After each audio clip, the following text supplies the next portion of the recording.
ಕಲಿಸ್ಬೇಕು. ನೀವು ಅವ್ರ ಮುಂದೆ ಸಿಗರೇಟ್ ಸೇದಿದೆ, ನೀವು ಕಂಡಪಟ್ಟೆ ಟಿವಿ ನೋಡಿದ್ರಿ, ನೀವು ಮೊಬೈಲ್ ನೋಡಿದ್ರೆ ಅವರು ನೋಡ್ತಾರ.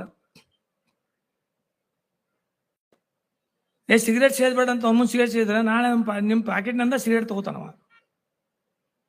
ಸೊ ಮೌಲ್ಯಗಳನ್ನ ತಂದೆ ತಾಯಿಯಿಂದನೇ ಕಲಿಬೇಕು. ನಾಲ್ಕನೇದಾಗಿ ಅವ್ರಿಗೆ ಇತ್ತಿತ್ತಲಾಗಿ ಇದೇನ್ರಿ ನಮ್ಮ ದೇಶ ಕೆಟ್ಟೋಗಿದೆ, ಯಾವತ್ತೂ ದೇಶಕ್ಕೆ ಏನು ನಾವು ಮಾಡ್ಬೇಕು ಅನ್ನುವಂಥದ್ದು ನಾವು ಮಕ್ಕಳಿಗೆ ಈಗಿಂದನೇ ಹಾಕ್ಬೇಕು.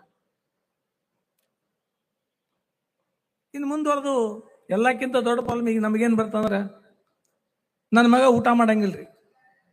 ಯಾಕೆ ಪ್ರಾಬ್ಲಮ್ ಬರ್ಲಾಕತ್ತು? ನನ್ನ ಮಗ ಊಟನೇ ಮಾಡಂಗಿಲ್ರಿ. ಯಾಕೆ ಮಾಡಂಗಿಲ್ಲ? ಎಲ್ಲಿ ತಪ್ಪಾಕತ್ತೀವಿ ನಾವು? ಮೊದಲು ನಶೀಕ್ನಾಗ ನ್ಯಾರಿ ಮಾಡ್ತಿದ್ವಿ 6-7 ಗಂಟೆಗೆ. ಈಗ 7 ಗಂಟೆಗೆ ಯಾರ ಮನೆಯಾಗೂ ನಾಷ್ಟ ಇರಂಗಿಲ್ಲ.